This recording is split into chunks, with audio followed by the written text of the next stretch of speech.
Yan, sinasabi ko, all government ng Philippines Bank BPI.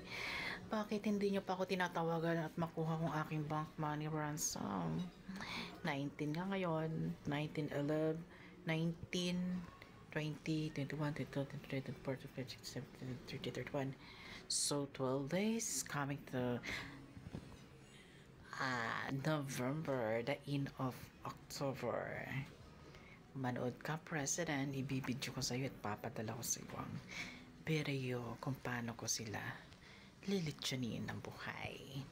Dahil matigas ka talaga at ma-pride. At ako pang kinakalaban mo. I'm not a normal people in this world. You are normal for me. You are dream to me is life. You are longer start to the World War III in China, Japan, and Philippines and America.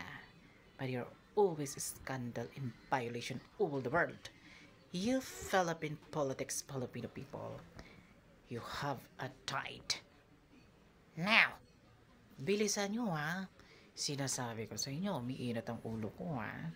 Something fucking dramatic. Old man, I'm fucking you possess. This is beginning. Understood?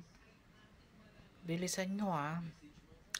Para makuha ko ang 100 million Philippine money. So my money is international foreign dollar laundering in the Philippines. Yun naman talagang pera ko eh. Nagagaling sa ibang bansa. At papalitan ng Philippine peso because I am here in the Philippines. Works or something.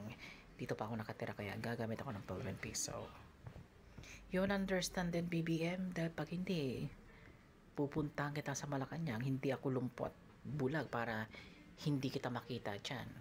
Isushoot ko sa iyong camera hanggang pumasok sa bunganga mo at kainin mo buong device. Understood? Bilis-bilisan mo. Na ako kayo ng flood control. Wala nga kayong paalam sa amin eh. Ang kakapal ng mukha nyo. Baka kayo naibigay sa akin kahit piso. May nagbigay man lang kayo, hindi natuwa sana ako sa inyo eh. Eh hindi eh. Hanggat wala kayong magagawa sa akin mabuti, wala akong gagawin sa inyong mabuti. Tandaan nyo, saksak nyo sa kukuti nyo. You're a fucking hell, you stupid America, government, Philippines, and over the world's worst. For war, trade, and anger, and liar, you must go to hell.